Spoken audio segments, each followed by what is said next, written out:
А накануне Дня защитника Отечества ингушские кадеты побывали в городе воинской славы Бресте. Причем пришли туда на лыжах, покорив 1500 километров снежного бездорожья. Поход занял почти 10 дней и завершился возложением венков к монументу в память ингушских защитников Брестской крепости. За лыжным переходом наших кадетов следила Хава Султыгова. Длительный переход потребовал от ребят незаурядной физической подготовки, ведь пройти 1500 километров на лыжах – дело непростое, но для воспитания крепости духа очень полезное. Первая остановка на маршруте лыжного перехода – поселок Кубинка Одинцовского района, известный уникальным военно-историческим музеем бронетанкового вооружения и техники. В Кубинке кадеты и организовали свой первый ночлег. Пока другие участники перехода отрабатывали культурную программу, наши ребята складывают лыжи.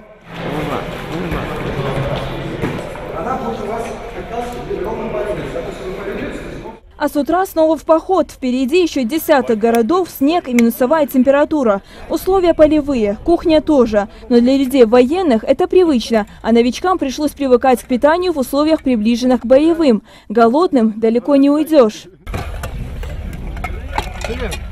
Ну а на сытый желудок кадеты не прочь не только на лыжах идти, но и спеть и станцевать. Эту возможность ребята реализовали с лихвой. В каждом городе на пути участники перехода показывали свои певческие и танцевальные таланты. Море оваций от зала заслужили и наши кадеты.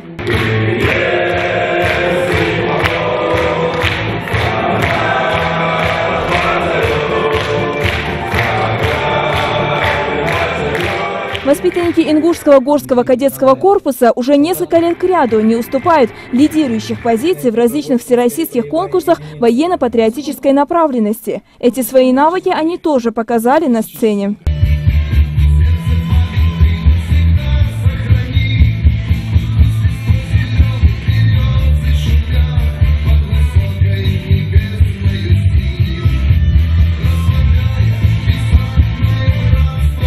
Умение побеждать кадеты демонстрировали и на татами, в соревнованиях с кадетами других регионов. Загни!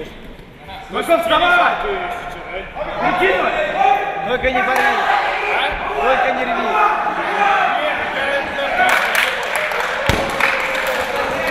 Вязьма, Дорогобуж, Рославль, Кричев, Славгород, Бобруйск, Могилев. Каждый город и поселок на пути кадетов был уникален. Город за городом, экскурсия за экскурсией. И вот 22 февраля ребята дошли до пункта назначения – Бреста.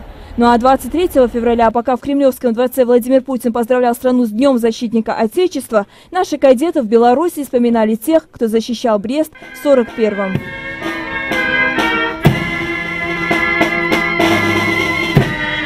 Вскоре весь монумент был уставлен венками. Среди них и венок от участников кадетского лыжного перехода.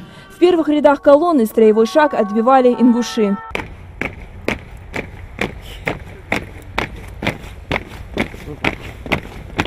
Люди склонили головы и замерли в молчании. Военные отдают честь. Утро 23 февраля в Бресте выдалось туманным, и лишь редкие лучи солнца играли бликами на трубах военного духового оркестра, звуки которого перекрыл лишь оружейный салют.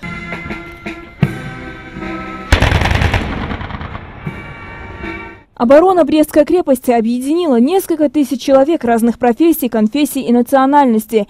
Среди фамилий на памятных плитах множество ингушских. Символично, что именно ингуш Умадгирей Барханоев оказался последним защитником легендарной крепости.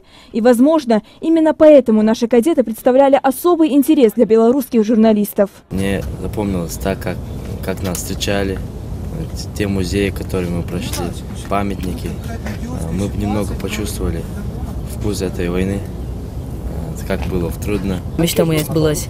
Во-первых, я увидел, как живут люди в других городах. Также узнал историю их города, их защитники, все узнал. Во-вторых, познакомился с мальчиками из Нижнего Новгорода, из города Сарова.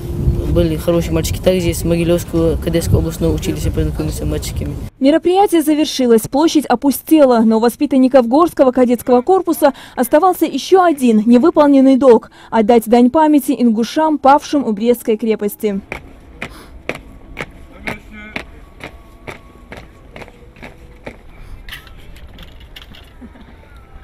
Защитники крепости проявили выдающуюся стойкость, мужество и героизм. Сорвав планы немецкого штаба на молниеносную войну, они не сдавались до последнего ингушского защитника. Они погибли, но шагнули в бессмертие.